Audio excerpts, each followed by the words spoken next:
Sake may be the alcoholic beverage we most associate with Japan, and beer is even more popular there. But lately, the country has developed a taste for wine, not just drinking it, but making it too. And turns out Japanese women are leading the way. Then Tracy has more. Now I can guide the event. With its high-tech robots, bustling cities, and fast trains, Japan often seems ahead of the curve. But when it comes to wine, it's simply trying to catch up. My friends love wine. If my friends don't drink wine, they're not my friends. Melinda Jo is a writer covering the food and beverage scene in Tokyo. But this is for work. Of course, it's always for work. She says women are the reason Japan has set a new wine consumption record every year since 2012. One of the reasons we see a lot of women drinking wine is because we see a lot more women in the workforce with a lot more disposable income.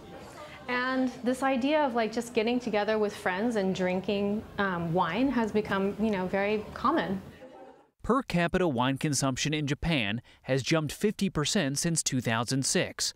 The average Japanese drinker now sips a little more than 3 bottles of wine per year. But that's still a fraction of the nearly 12 bottles down by Americans or the whopping 56 bottles the French consume. So why do you think wine was not a big deal with people here for so long? Well, because the sake culture was so strong. Younger people see sake as more old-fashioned, and wine is just a little bit more cosmopolitan. This is Japan's wine country, Yamanashi Prefecture. With all the vineyards popping up here, it's being called the Napa Valley of Japan, even though Japanese wine has historically been considered bottom of the barrel. People never thought we will make the great wine. Ayana Misawa is the winemaker at Grace Vineyard, which her family started in 1923.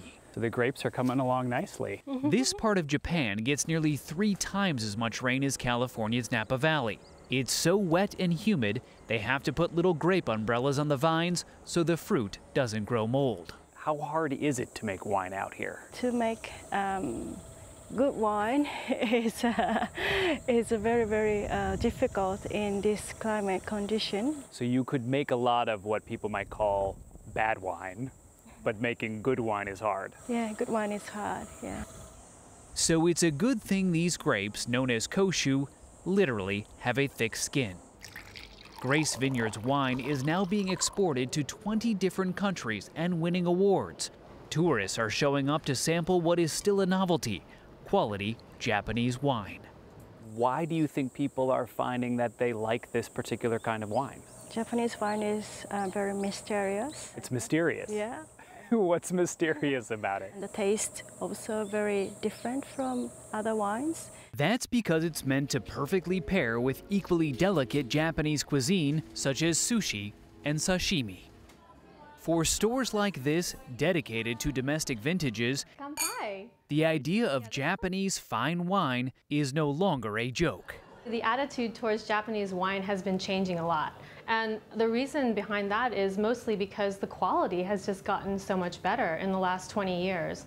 For CBS This Morning Saturday, Ben Tracy, Tokyo.